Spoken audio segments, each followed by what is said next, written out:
नमस्कार। ध्येय आईएएस में आपका स्वागत है। आज की इस चर्चा में हम भारत में बच्चों के लिए आर्टिफिशियल इंटेलिजेंस के विनियमन विषय पर बात कर रहे हैं। तो आइए शुरू करते हैं। हमारी दैनिक जीवन में आर्टिफिशियल इंटेलिजेंस के बढ़ते प्रभाव ने इस क्षेत्र में विनियमन की आवश्यकता के बारे में चिंताएं बढ़ा दी हैं। चर्चा में आगे बढ़ने से पहले हम समझते हैं कि एआई क्या है। आर्टिफिशियल इंटेलिजेंस एक उभरती हुई तकनीक है जो मशीनों को मानव बुद्धि के आधार पर कार्य करने में सक्षम बनाती है। इससे मशीनें विभिन्न कार्यों को समझ सकती हैं और स्वतः प्रतिक्रिया दे सकती हैं। सामान्य जीवन में आर्टिफिशियल इंटेलिजेंस का एक उदाहरण सिरी है जो एक आभासी सहायक है। एआई के प्राकृतिक भाषा प्रसंस्करण, भाषा की पहचान और विशेषज्ञ प्रणालियों सहित विभिन्न क्षेत्रों में अनुप्रयोग है। वास्तविक दुनिया में रोबोट, स्वायत्त वाहन, चैटबॉट आदि इसके उदाहरण हैं। अगर हम भारत में एआई के विकास की बात करें तो भारत आर्टिफिशियल इंटेलिजेंस पर केंद्रित 2 वैश्विक कार्यक्रमों की मेजबानी कर रहा है।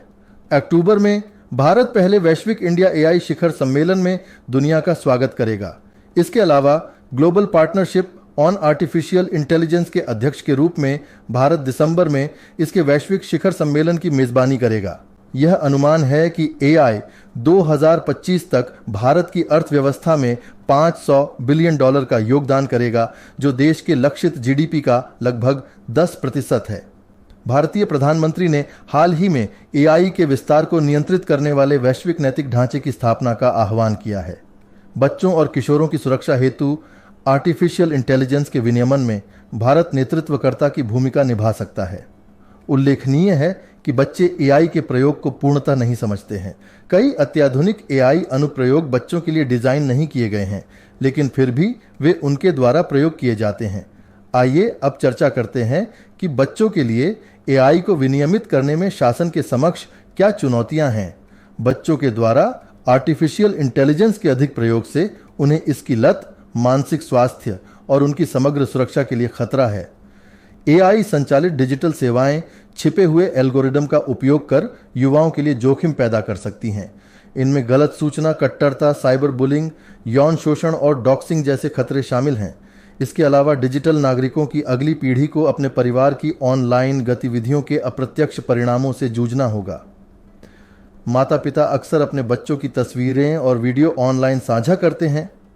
इस संदर्भ में नियम ऐसे होने चाहिए जो अनपेक्षित परिणामों से निपट सकें।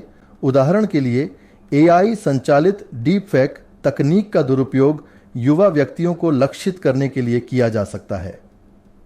जैसा कि हम सब जानते हैं कि भारत एक विविधता वाला राष्ट्र है, जिसमें लिंग, जाति, जनजातीय पहचान, धर्म और भाषाई विरासत के आधार पर विभिन्न समुदाय हैं। साथ ही ये भी जानते हैं कि अंतर्राष्ट्रीय स्तर पर एआई को डिजिटल क्षेत्र में वास्तविक दुनिया के पूर्वाग्रहों और असमानताओं को बनाए रखने के लिए जाना जाता है। ये पूर्वाग्रह विशेष रूप से हाशिए पर स्थित समुदायों के बच्चों और किशोरों को प्रभावित कर सकते हैं। भारत का नया स्थापित डेटा संरक्षण ढांचा देश की डिजिटल वास्तविकताओं, विशेष रूप से बच्चों से संबंधित मुद्दों के साथ पूरी तरह से मेल नहीं खाता है। यह माता पिता पर अपने बच्चों के हितों की रक्षा करने के लिए एक अतिरिक्त बोझ डालता है। आइए अब बात करें कि बच्चों के लिए प्रभावी एआई विनियमन के लिए क्या किया जा सकता है।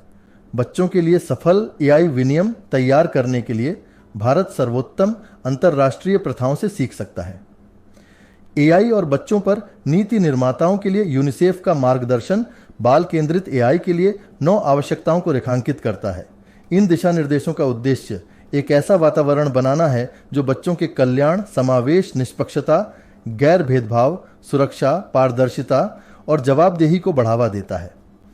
प्रभावी विनियमन का एक महत्वपूर्ण पहलू विभिन्न आयु समूहों के बच्चों के विविध विकासात्मक चरणों के अनुकूल होने की क्षमता है। कैलिफोर्निया का आयु उपयुक्त डिजाइन कोड अधिनियम इसके लिए एक मॉडल के रूप में काम कर सकता है। ये पारदर्शिता पर जोर देता है, साथ ही सुनिश्चित करता है कि डिजिटल सेवाएं गोपनीयता सेटिंग्स का पालन करती हों।